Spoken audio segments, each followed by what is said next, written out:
Ang Philippine Drug Enforcement Agency at Dangerous Drugs Board ay bukas raw na i-downgrade sa isang level ang marijuana bilang most dangerous drugs. Bakit kaya? Alamin natin yan sa kabuuan ng ulat ni Bombo JC Galvez.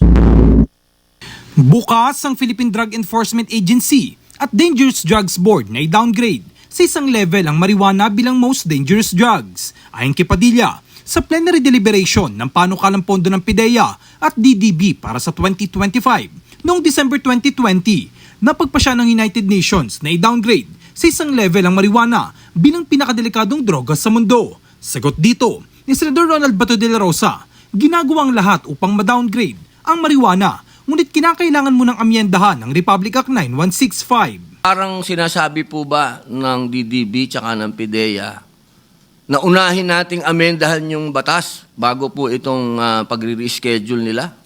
Downgrading? Ganun po ba ang mahal na sponsor? Yes, Your Honor, Mr. President, because the power of DDB, as far as stipulated in Section 93 of RA 9165, which is reclassification, addition, or removal of any drugs from the list of dangerous drugs. But as far as the willingness, as far as their approval, as far as their cooperation is concerned, they're very much willing to do everything. Officially, they have manifested their willingness to cooperate with the move of the good gentleman from Camarines Norte.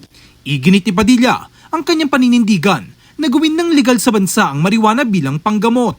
Sa katunayan niya ay marami ng bansa ang nagtatanim at nagpapalaki ng marijuana at nilinaw niya na hindi ito sa pinangkaadikan sa marijuana. Ito po kasing medical cannabis, ito pong cannabis ay pinagbintangan at ginawang napakasama. Panahon pa ho yun, 1961 pa ho yun, 2024 na po. Gusto ko pong malaman ninyo, marami na pong mga bansa ang nagtatanim at nagpapalaki ng mga tinatawag nating marijuana. Opo, At meron pong mga bansa dito na pinapayagan na po nila yung tinatawag na hemp. Diyan po sa Canada, sa China, sa France, sa USA. Ito po yung tinatawag natin na ginagamit po para po makapaggawa ng mga hemp concrete, hemp wool, fiberboard. Hindi po ito puro usapin ng hinihitit o kaadikan. Ito po ay industrial. Ginagamit na po ito. Kahit po ang Japan, meron na po siyang ganitong hemp industry.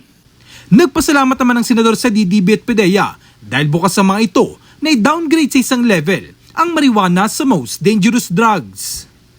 Para sa Bombo Network News, ako si Bombo JC Galvez, nag-uulat para sa #1 and most trusted radio network in the country, Bombo Radio Philippines, Basta Radio.